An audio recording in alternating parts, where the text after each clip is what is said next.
사람들 중에는 원칙대로 살겠다고 마음을 정하고 원칙을 정하고 원칙대로 사는 사람들이 있는데, 원칙대로 살자고 하는 사람들이 경험하는 당황스러움은 이 원칙과 적용 혹은 이 원칙과 상황의 구분이 우리가 생각하는 것처럼 그렇게 명확하지도 않고, 실제로 살다 보면 그 구분대로 살아가는 것이 쉽지도 않다는 것, 그것이 우리가 경험하는 당황스러움입니다. 원칙대로 하라고 말하지만 도대체 뭐가 원칙인지, 그리고 어디까지가 원칙인지 혼란스러울 때가 참 많이 있습니다.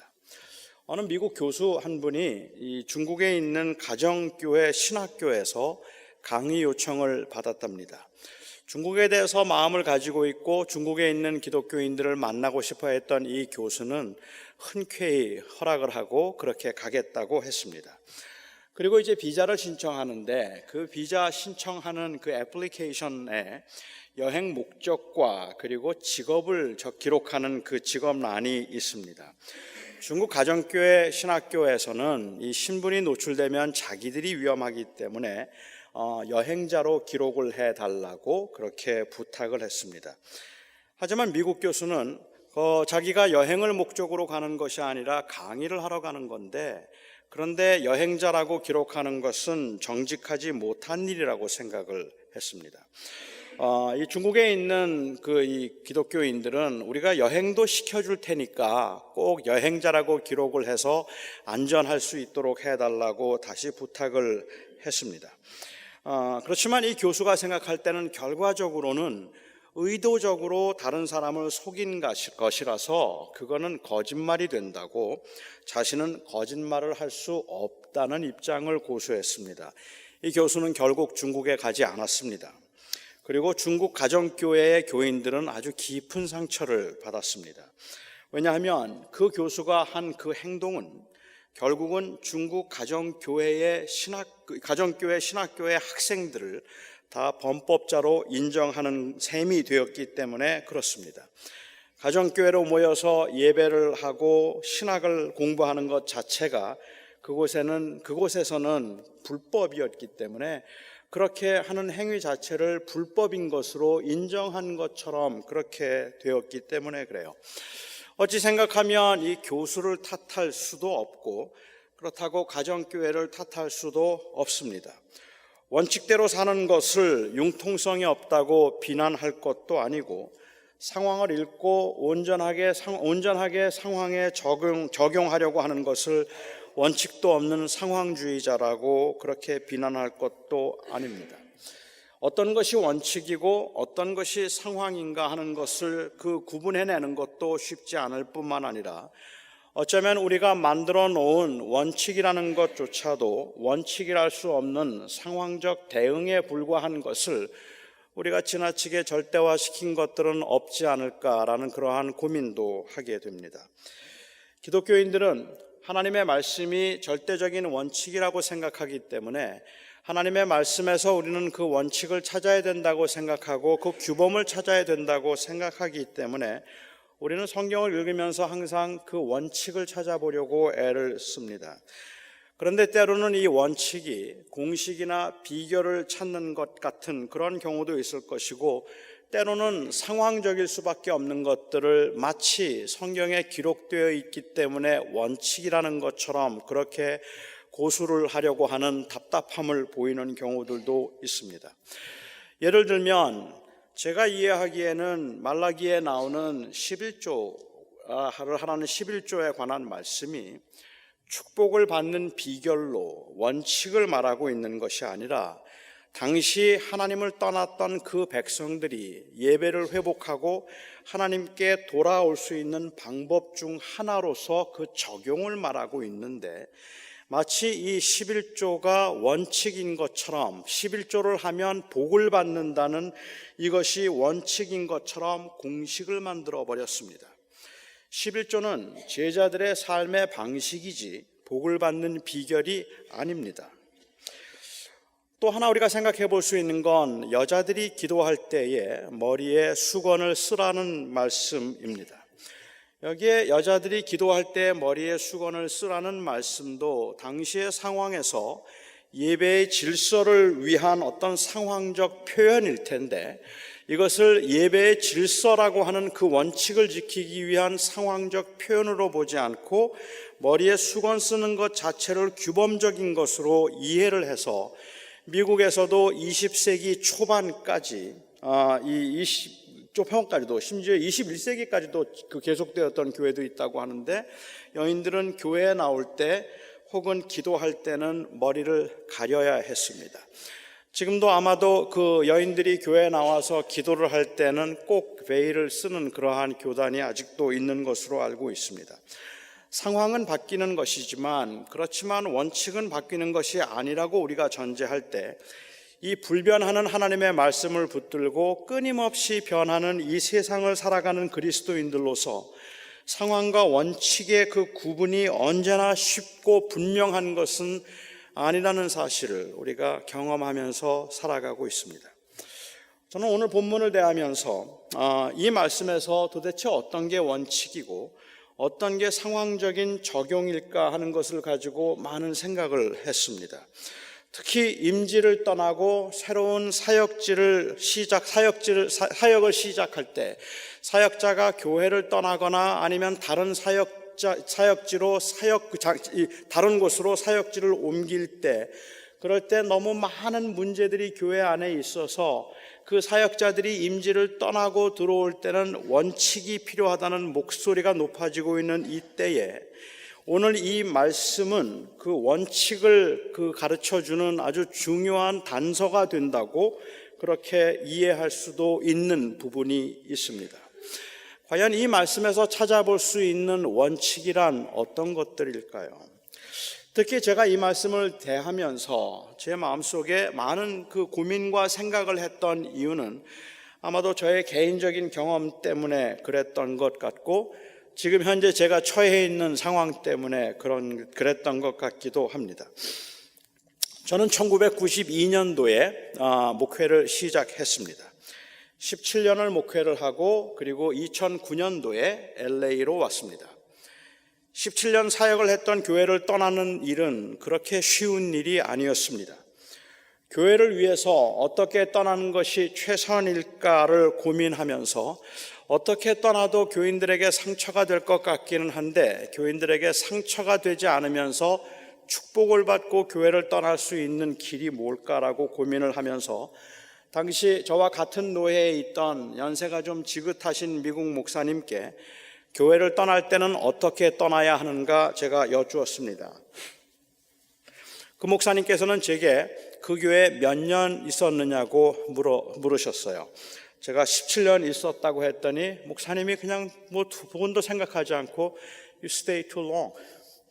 너무 오래 있었다라고 이렇게 이야기를 해요. 너무 오래 있었기 때문에 어떻게 떠나도 떠나는 게 쉽지 않을 거라고 했습니다. 상대적으로 냉정하다는 미국 사람들도 17년이 지나면 그 영향력과 정 때문에 교회를 떠나는 게 어렵다고들 말하는데, 이 정이 유난히 많은 한국 교회의 경우는 얼마나 더 어렵겠습니까? 저는 제가 교회를 떠나면서 저의 후임을 결정하는데 아무런 영향력도 행사하지 말아야겠다고 생각을 했습니다. 그게 제가 생각하고 세운 원칙이었습니다. 그래서 청빙위원회를 구성하는 문제에도 구성하는 일에도 저는 일체 개입을 하지 않았고, 후임 담임 목사 후보로 한 사람도 추천하지 않았습니다.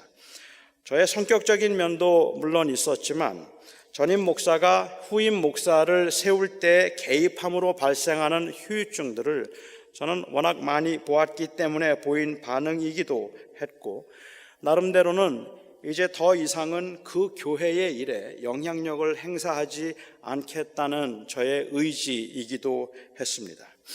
그리고 저는 그렇게 축복 가운데 교회를 떠났다고 생각을 했고, 교회를 잘 떠났다고 생각을 해서 제가 그 교회를 떠난 것이 어떤 사람들에게는 아주 모범적으로 교회를 떠난 사례라고 그렇게 사람들이 그 입에 오르내리기도 할 정도로 잘 떠났다고 생각을 했습니다. 그리고 제가 그 교회를 떠나고 1년이 채 안 되어서 그 교회에 분쟁이 생겼습니다. 교회가 나뉘어졌고, 그리고 교회가 저는 그 교회를 떠나고 난 후가 아니라 이 교회가 나뉘어지고 난 후에 아주 심각한 그리고 심한 목회 후유증을 알아야 했습니다. 도대체 목회는 왜 하는가라는 고민도 했고, 목회를 해서 무슨 소용이 있는가라는 생각도 하게 되었고, 그리고 제가 아주 심한 그 자책감과 죄책감 때문에 꽤 오랫동안 시달려야 했습니다. 담임 목사가 떠나고 난 후에 교회가 어려움이 있거나 교회가 깨진다면 그 목회는 실패한 것이라고 했던 어느 선배 목사님의 말이 계속 귓가에 맴돌았고요. 교회를 지키는 것은 하나님이시니까 목사는 한 번 떠났으면 뒤도 돌아볼 필요가 없다고 했던 어른들의 말도 떠올랐습니다. 사실 저는 아주 편안한 교회에서 아주 오래 사역하면서 너무 쉽게 사는 것 같아서 이건 아니겠다 싶어서 제가 교회를 떠났는데, 그런 마음조차도 이기심이 아니었는가 하는 그러한 마음이 들어서 혼란스럽기도 했습니다. 가끔 후배 목회자들에게서 교회를 떠날 때는 어떻게 떠나는 게 제일 좋으냐는 질문을 받기도 하는데, 제 마음에는 제가 실패했다는 의식이 항상 남아있기 때문에 그런 질문을 받을 때마다 저는 마음이 뜨끔뜨끔합니다. 하지만 어쩌면 그 과거의 일보다 지금 저에게 더 난처한 것은 저는 어떻게 교회를 떠나는 것이 최선인지 아직도 모르겠다는 것입니다. 이 목사뿐만 아니라 교인들에게도 이 고민은 유효할 것 같습니다. 원칙적으로 어떻게 교회를 떠나는 것이 가장 합당하고 가장 성경적이라고 말할 수 있을까요?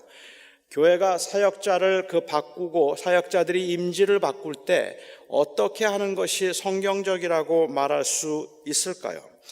우리는 당시의 상황을 정확하게 알 수 없으니까 우리의 입장에서 본문을 읽으면 안 되겠지만, 본문에는 우리가 이해가 안 되는 부분들이 좀 있기는 합니다. 우리의 현실에서는 잘 이해가 안 되는 부분들인데, 바울은 디도에게 아데마나 혹은 두기고를 그레데 교회로 보낼 테니까 디도에게는 빨리 니고볼리로 오라고 그렇게 이 말을 했습니다. 바울이 당시에 니고볼리에 아직 있지는 않았던 것 같은데, 바울은 곧 니고볼리로 갈 테니까 이제 디도에게 빨리 떠나서 니고볼리로 오라고, 이제 그 교회에는 아데마나 혹은 두기고를 보내겠다고 바울이 말했습니다. 여러분은 이 말씀이 이해가 되십니까? 그레데라고 하는 험한 곳에서 목회를 하고 있는 디도에게 지난 우리가 몇 달 동안 살펴본 것처럼 어떻게 목회를 해야 하고 무엇을 가르쳐야 하는지를 아주 장황하게 권면하고 나서, 그리고는 겨울이 오기 전에 빨리 바울에게로 오라고 권하고 있습니다. 겨울에는 추위 때문에 여행을 제대로 할 수 없었던 곳임을 짐작할 때에 지금 바울이 말하고 있는 이 일은 몇 달 안에 이루어져야 할 일입니다. 떠나는 마지막 순간까지 바른 하나님의 말씀을 전하고 교인들을 돌보아야 한다는 그 관점에서 생각해 볼 때는 그것이 언제였든 간에 최선을 다해서 교인들을 거짓 선생으로부터 막아내고, 그리고 교인들이 말씀을 붙들고 믿음으로 살 수 있도록 권면하라고 하신 이 말씀이 이해가 되지만, 이 교회가 어떤 사정에 있는지 바울은 제대로 알지도 못하면서 어떻게 마음대로 사역자를 바꿀 수 있겠는가 하는 것이 제가 가지고 있는 의문입니다.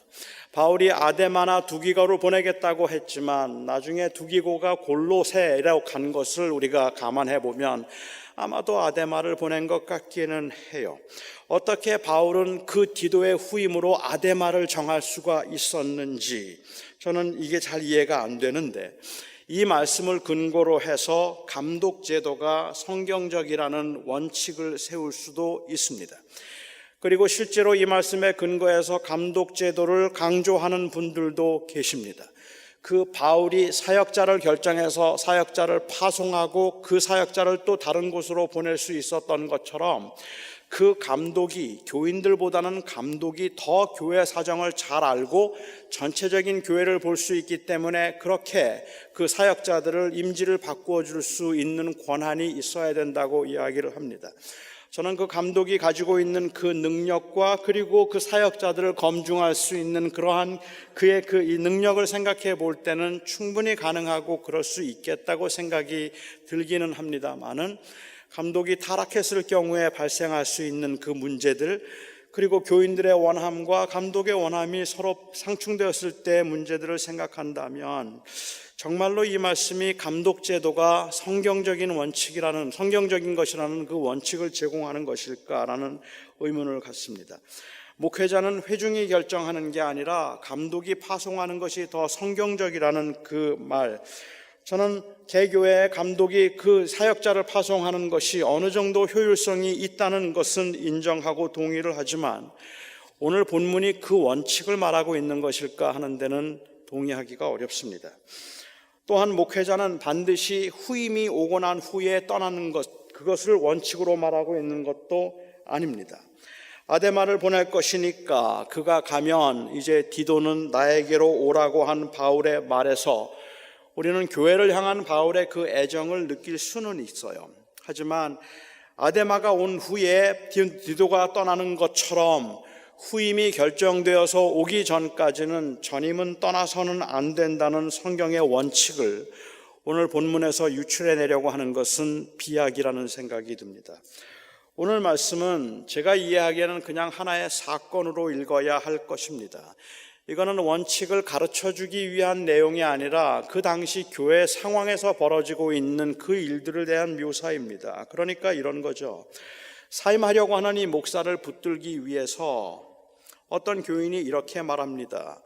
목사님, 디도서에 보면 아데마나 두기고를 보낼 테니까 그들이 그곳에 오면 너는 나에게로 오라고 바울이 디도에게 권했습니다. 후임자가 올 때까지는 디도는 떠날 수 없었던 것입니다. 그러니까 목사님도 후임자가 결정될 때까지는 교회를 떠나서는 안 됩니다. 후임자가 오기 전에 교회를 떠나는 것은 성경적이 아닙니다 라고 어떤 분이 그 원칙을 대고 이야기를 한다면 저는 그 말에 동의할 수가 없다는 말입니다. 오늘 이 말씀은 원칙을 말하고 있는 것이 아니라 목회자가 임지를 결정할 때 생각해 보아야 할 예를 제시하고 있는 것입니다. 이것은 적용의 한 사례인 것이지 이것은 원칙이 아닙니다. 마치 11조가 적용의 한 사례이고 원칙이 아닌 것처럼 말입니다. 하지만 그렇다고 해서 오늘 본문 말씀에 원칙이 없다고 말할 수도 없습니다. 마치 11조에서 중요한 것은 그것이 복받는 비결로서의 원칙이 아니라 하나님의 나라와 그리고 그 이 복음을 위해서 소유를 나누고 하나님의 주되심을 인정하며 살아가는 그 정신, 다른 사람들과 함께 나누려고 하는 그 정신이 11조의 원리인 것처럼 오늘 본문에서도 바울이 가지고 있던 그 목회 정신이 중요하다고 저는 생각합니다. 어쩌면 우리가 지나치게 개교회 중심적인 생각을 가지고 본문을 읽기 때문에 원칙이 아닌 것을 원칙으로 규정하기도 하고 소위 말하는 이 목회윤리라는 그 말로 상황적인 것을 규범적인 것으로 만들어서 자기의 입장을 변호하거나 합리화시키는데 사용되는 경우들이 너무 많았다는 생각을 하게 됩니다. 바울에게서 볼 수 있는 이 목회의 정신은 그리고 이 목회적인 원칙은 목회자가 임지를 떠날 때 아니면 목회자가 임지에 올 때 어떻게 해야 되는가 하는 이야기를 여기서 하고 있는 것이 아니라 그리스도의 몸된 교회에 대한 애정과 그리고 헌신을 말하고 있는 것입니다. 그런데 그것은 언제나 개교회의 유익만을 위한 것이 아니었습니다. 지역교회를 무시해서는 안 되겠지만 이 지역교회, 더 나아가서 내가 출석하는 그 교회에만 관심을 가지고 이 교회의 이익과 불이익을 따지는 것은 당시 교인들에게는 그렇게 익숙한 모습이 아니었습니다. 물론 압니다. 모든 교회가 다 주님의 교회라고 생각을 해서 적을 두지 않고 그냥 이 교회 저 교회 다니는 것이 개인의 신앙생활에도 유익하지 않고 그 공동체에도 유익하지 않습니다.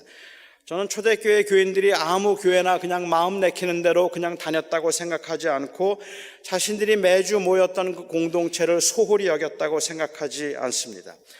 상황적으로는 너무 많이 변했기 때문에 우리가 초대교회로 돌아가자는 말의 의미가 그 초대교회가 하던 그 일들을 그대로 답습하자는 의미여서는 안 되겠지만 초대교회가 가지고 있던 분명한 원칙이 저는 있었다고 생각합니다. 그리고 바로 그 원칙 때문에 오늘 이 말씀들의 적용이 가능했다고 저는 생각을 해요.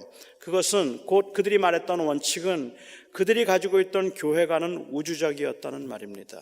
유니버설하고 캐톨릭한 것이 그들이 가지고 있던 교회관이었다는 말입니다. 저는 이것이 원칙이라고 생각합니다. 그렇기 때문에 그 당시 교회에서는 교인들끼리 아니면 교회들끼리 경쟁하는 일도 없었고 지역교회 목사들을 비교하는 일도 하지 않았습니다.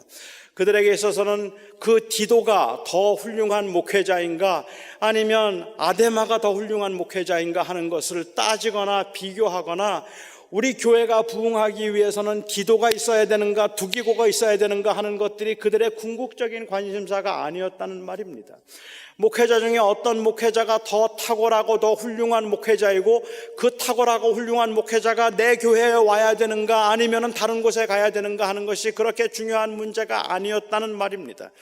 안디옥 교회에서는 너무도 귀하고 소중하고 그리고 너무도 이 엄청난 일들을 감당하면서 안디옥 교회가 부흥하고 성장하고 안디옥 교회가 많은 사람들에게 칭찬을 받는 그러한 교회가 되었을 때 안디옥 교회는 그 바울과 바나바를 이 헌금을 예루살렘에 보내는 사람으로 그리고 선교사로 그들은 파송할 수 있었던 것은 단지 내 교회가 중요해서 그랬던 것이 아니라 바로 그 교회관이 우주적이었기 때문에 그렇다는 말입니다. 어떻게 하면 하나님의 나라를 더 세울 수 있을까 하는 것이 그들의 관심이었다는 말입니다. 그들의 관심은 궁극적인 관심은 복음이 전파되고 예수를 주라고 고백하는 사람들이 많아지는 것이었지 그 개교회가 성장하는 것이 아니었습니다. 교인들의 관심은 믿지 않는 사람들이었지 다른 교회에 다니는 사람들이 아니었다는 말입니다. 어쩌면 목사가 어떻게 교회를 떠나는 게 가장 지혜로운가에 대한 논의도 교인들은 언제 어떻게 교회를 떠나야 하는가에 관한 그 논의도 그 원칙과 노하우를 찾으려는 그 시도도 결국은 지역교회 중심적인 생각에서부터 비롯된 것인지도 모르겠습니다. 이미 말씀드린 것처럼 저는 지역교회가 중요하지 않다는 말씀을 드리는 게 아닙니다. 하지만 지역교회는 그리스도를 주라고 고백하는 우주적 교회 안에서 존재하는 겁니다. 교인들은 그 지역교회에 적을 두고 다니지만 그리고 적을 두고 다녀야 하지만 이 교회를 우주적으로 생각해야 되고 주님의 몸된 교회라는 큰 그림을 그릴 수 있어야만 하는 겁니다. 교회를 말하면 한길교회가 떠오르는 것이 아니라 한길교회를 통한 주님의 몸된 교회, 예수를 주라고 고백하며 나그네로 이 세상을 살아가고 있는 사람들이 떠올라야 한다는 말입니다. 그래서 바울은 13절에서 이렇게 말합니다. 율법 교사 세나와 아볼로를 급히 먼저 보내어 그들로 부족함이 없게 하고 또 우리 사람들도 열매 없는 자가 되지 않게 하기 위하여 필요한 것을 준비하는 좋은 일에 힘쓰기를 배우게 하라. 조금 복잡하게 기록되어 있지만 요약해서 이야기하자면 바울이 이제 세나와 아볼로를 보낼 테니까 그들을 재정적으로 좀 넉넉하게 후원해 주라는 말을 하고 있는 겁니다. 여기에 율법 교사라고 그렇게 번역된 말이 구약의 율법에 정통한 사람을 이야기하는 것인지 아니면은 로마법에 정통했던 변호사들을 이야기하는 것인지는 확실치가 않고 그들이 어떤 목적을 가지고 어디로 향하고 있었는지도 저희는 확실히 알 수가 없지만은 바울은 그들에게 특별한 사명을 주어서 그레데 교회에 잠시 들리게 한 것입니다. 그레데에 있는 그 교회가 그들을 재정적으로 좀 도와주어서 그들에게 맡겨진 일을 감당할 수 있도록 해주라는 이야기를 하고 있는 겁니다. 이건 바울이 그레데 교회의 교인들에게 영향력을 행사하고 있는 게 아닙니다. 바울이 자기가 낳은 아들과 같은 디도라고 하여서 자기 마음대로 시키는 대로 그렇게 하라고 말하고 있는 게 아닙니다. 마치 자기가 요구할 것이 있는 자인 것처럼 그레데 교회의 교인들에게 부담을 주고 있는 것이 아닙니다. 그가 감히 그렇게 말할 수 있었다는 것은 바로 그 교회에 대한 원칙적인 이해 때문에 그랬다는 말입니다. 그래서 바울은 감히 디도에게 이 그레데 교인들이 그렇게 전도하며 다니는 사람들의 필요를 채워주는 것이 열매 맺는 일임을 가르쳐 주라고 그렇게 강력하게 권하고 있는 것입니다. 예를 들어서 우리가 선교사를 지원하거나 아니면 우리가 선교를 할 때에도 이 선교사를 지원하는 것을 그냥 개교회의 프로그램의 일원으로 선교사를 지원한다는 생각을 할 것이 아니라 이것이 바로 지역교회에 주어진 사명이고, 교회는 그렇게 열매를 맺어서 복음이 온 땅에 전파되어야 한다는 것을 알아야 한다는 말입니다. 생전 본 적도 없고 알지도 못하고 교회에 별로 유익을 주지도 못할 지나가는 사람들을 그레데 교회가 도대체 왜 도와줘야 합니까? 그레데 교회 안에도 문제가 산적하고 돈 쓸 일들이 많고 거짓 선생들이 들어와서 교회가 시끄럽고 복잡한데, 이렇게 복잡한 상황에서 왜 세나와 아볼로와 같은 사람들을 재정적으로 후원하고 그들에게 관심을 가져야 한다는 말입니까? 이런 순회 전도자들에게 관심을 가져야 되는 것이 교회에 무슨 이익을 준다는 말입니까? 만일 누가 그렇게 묻는다면 바울은 교회가 도대체 무엇이며 그리스도의 제자들은 어떤 목적으로 이 세상을 살아가는가를 다시 묻고 싶을 겁니다. 저는 이게 원칙이라고 생각합니다. 이건 타협될 수 없는 원칙입니다. 물론 그 원칙을 적용하면은 의견의 차이를 보일 수도 있고, 교회들마다 각각 처한 다른 상황에서 보일 수 있는 열매가 각각 다를 수도 있습니다. 그러나 이런 고민을 가능하게 만드는 분명한 것은 바로 이 원칙입니다. 교회는 하늘의 소망을 두고 세상을 살아가는 나그네들이 복음의 증인으로 그 삶을 감당하기 위한 공동체라는 말입니다. 한길교회 교인이 몇 명이래? 이 질문은 그렇게 중요한 질문이 아닙니다. 한길교회 목사는 어떤 사람이래? 공부를 많이 했대? 설교 잘해? 이것도 본질적인 질문이 아닙니다. 자칫 한길교회 교회를 고립된 집단으로 만들고 교회 간의 경쟁을 부추길 수 있는 말이기 때문에 그렇습니다. 교회는 그리스도의 몸입니다. 교회는 조직이나 건물이 아닌 예수를 믿는 사람들입니다. 이 교회가 부흥해서 많은 열매를 맺는 교회가 되는 것이 아니라 보편적인 이 교회의 구성원으로서 늘 몸 전체를 생각할 수 있어야 하는 겁니다. 선교나 구제는 이 지역 교회의 부흥과 발전을 위한 수단도 아니고 여력이 남을 때 할 수 있는 일도 아닌 교회의 본질적인 사명입니다. 선교는 지역교회가 부흥하고 하나님의 복을 받는 수단이 아니라 교회가 존재하는 이유입니다. 꼭 선교를 해야 교회가 선교다워진다는 말도 아니고 선교적 사명을 감당하지 못하면 교회는 교회가 아니라는 말도 아닙니다. 이 교회를 우주적으로 생각하면 그렇다는 말입니다. 그레데 교인들은 본 적도 없고 알지도 못하는 세나와 아볼로를 교회 안에 들어와 있는 거짓 선생들로 충분히 힘들어하고 있는 그레데 교회에 보내면서 그들을 넉넉하게 도와주라고 말할 수 있었던 것은, 이건 바울의 이기심도 아니고 바울의 영향력도 아닙니다. 두기고나 아니면 아데마를 보내면서 디도에게 빨리 너는 나에게로 오라고 그렇게 부탁했던 것 역시도 자기 사역만 중요하게 생각하고 남의 교회는 어떻게 돼도 상관하지 않는 그런 이기심이나 아니면 그 디도를 향한 영향력이 아닙니다. 이것은 교회가 무엇인가에 대한 바울이 가지고 있던 그 원칙적인 이유에서 나온 발상입니다. 목사는 어떻게 교회를 떠나야 합니까? 교인들은 언제 어떻게 지역교회를 떠나는 것이 가장 덕이 되겠습니까? 교인들이 떠날 때는 어떻게 해야 합니까? 목사가 떠날 때는 어떻게 해야 합니까? 이 질문은 상황적으로 굉장히 많은 혼란이 있고 아픔이 있고 상처가 있어서 그 대답이 쉽지 않은 질문들입니다.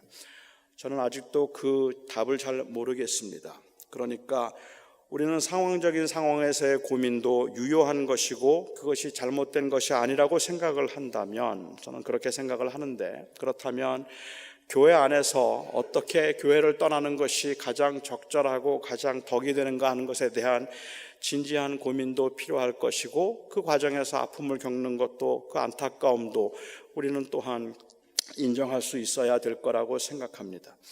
목사가 교회를 떠나는 것도 쉬운 일이 아니겠지만 사실은 목사에게는 교인이 떠나는 것도 목사에게는 굉장한 상처입니다. 사실은. 그래서 사랑하던 교인들이 그냥 교회를 떠나게 될 때 목사로서는 굉장히 많은 혼란과 자책감과 괴로움과 때로는 내가 뭘 잘못했구나 하는 생각 때문에 많이 힘들어하기도 하고 많이 아파하기도 합니다. 그런데 제가 묻고 싶은 질문은, 우리가 그런 상황적인 상태에서 우리의 허물과 잘못을 보아야 되고 우리가 무엇을 잘못하고 있는가도 살펴보아야 하는 것은 당연히 맞는 이야기이지만, 그렇지만 궁극적으로 우리가 그 고민을 가능하게 만들었던 그 원칙은 바로 이 교회는 그리스도의 몸이라고 하는 사실에서부터 비롯되어야 한다는 말입니다. 그러니까는 우리 교회에서 교회 생활을 열심히 하던 분이 어떤 이유에서든지 교회를 떠났습니다. 목회자에게는 굉장히 큰 상처가 될 수도 있는 일입니다. 그리고 어떤 교회에 가서 정말로 믿음이 자라고 신앙생활을 너무너무 잘합니다. 그 모습을 보면 목사가 감사할까요? 아니면 배가 아플까요? 어떤 게 정상이겠느냐는 말입니다. 무엇이 정상이겠느냐는 말입니다. 상황적으로는 마음이 아프고 그리고 힘들지만 원칙적으로 생각을 한다면 마땅히 축복해야 하는 겁니다.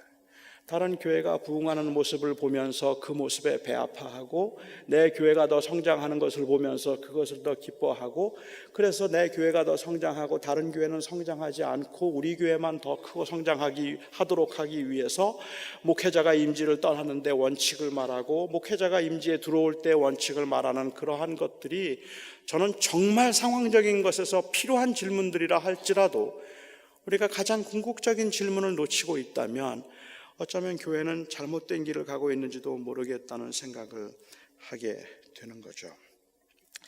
저는 이 모든 질문들 앞에서 우선적으로 교회가 무엇일까 하는 것을 좀 고민해 보고 싶었습니다. 교회를 사유화시키거나 아니면 개인의 유익과 편리를 위해서나 단순히 목사의 생계의 목적으로서가 아니라 그리스도의 제자들의 모임으로서 복음을 전하고 드러내야 할 사명을 가진 그 증인들의 모임으로서 세상과 구별되어야 할 그 언약 공동체로서 교회를 붙들고 그리고 고민하고 기도해야 할 것입니다. 오늘날 교회들은 이 개교회를 부흥시키고 성장시키기 위한 여러 원칙들을 만들어 놓으면서 가장 본질적인 원칙을 잊어버린 것 같습니다. 교회가 어떤 정치 형태를 갖든 어떤 시스템으로 운영이 되든 가장 본질적인 질문은 교회가 과연 무엇인가라는 이 질문에서부터 찾아야 할 것입니다. 저는 22년 동안 목회를 하면서 지금까지도 가지고 있는 저의 딜레마, 그리고 앞으로도 꽤 오랫동안 어쩌면 풀지 못할 그 딜레마가 있다고 생각하는데, 그것은 교인들이 교회 생활을 즐겁고 유익하고 재미있게 하기 위해서는 이 교회를 소유화하는, 즉 사유화시키는 것이 필요하다는 것을 저는 목회를 하면서 경험합니다. 교인들은 이건 내 교회라고 생각하고, 그래서 우리가 이 내 교회에서 우리가 한번 멋지게 신앙생활을 하자고 그렇게 말을 하고, 그래서 서로 같이 힘을 모아서 전도하고 봉사하고 다른 교인들도 막 끌어오고, 그래서 교회가 부흥하는 모습들을 보면서 우리 교회, 내가 속한 교회가 그 성장하고 있다는 것에서 오는 그 쾌감과 쾌락과 즐거움과 또한 그 기쁨들, 이런 것들이 참 때로는 필요하고 유익하다는 생각이 들기도 해서 교인들이 조금 더 열심을 내기 위해서는 교회 사유화가 불가피하겠구나라는 생각을 하다가도 문득 우리가 이 교회 사유화가 결국은 이 개교회주의로 빠져서 우리로 하여금 가장 본질적인 그리스도의 몸을 놓치게 만드는 것은 아닐까라는 그 고민을 하게 된다는 말입니다. 교회는 이 교회가 중요한 것이 아니라 그리스도의 몸이 중요할 텐데, 어떻게 예수를 믿는 모든 사람들을 위하여서 함께 기도하고 그 교회들이 건강하기를 위해서 우리가 함께 하지 않으면서, 그러면서 그냥 우리 교회가 부흥하기만을 바라는 그 모습들, 그래서 만들어진 그 원칙들이, 이것이 때로는 이 교회를 교회되게 하지 못하는 그러한 원칙일 수도 있겠다는 생각을 했습니다. 저는 다른 거는 잘 모르겠습니다. 저는 상황적인 것들을 소홀히 여기고 싶지도 않고, 그것들은 모두가 다 필요한 것들이라서 진지하게 고민해야 된다고 생각합니다. 하지만 그 고민의 끝에 아니, 그 고민의 시작에 교회가 무엇일까 하는 그 질문에서부터 모든 것들이 시작되어야 한다고 생각합니다. 기도하겠습니다. 자비로우신 아버지 하나님, 교인들이 열심을 내고 교회의 변화를 보기 위해서는 이 사유화가 불가피할 것 같은데, 이 사유화는 이 혜택 못지않게 너무 위험해서 지금 우리가 보고 있는 그 교회의 혼란스러움을 우리는 또한 교회의 사유화에서 원인을 찾을 수 있다는 생각을 주님 저는 합니다. 아버지 하나님, 우리 교회가 그리고 우리 교인들이 한길교회가 아니라 주님의 교회를 생각하여 한길교회에서 섬길 수 있으면 좋겠다 싶고, 우리의 마음에 가지고 있는 관심은 예수를 믿는 것이지 교회 생활을 하는 것이 아니라는 그 사실을 확인하고 하나님 앞에 항상 설 수 있으면 좋겠습니다. 저희들을 불쌍히 여기시고 도와주셔서 우리의 교회들이 교회답게 되게 하여 주시옵소서. 예수님의 이름으로 기도하옵나이다. 아멘.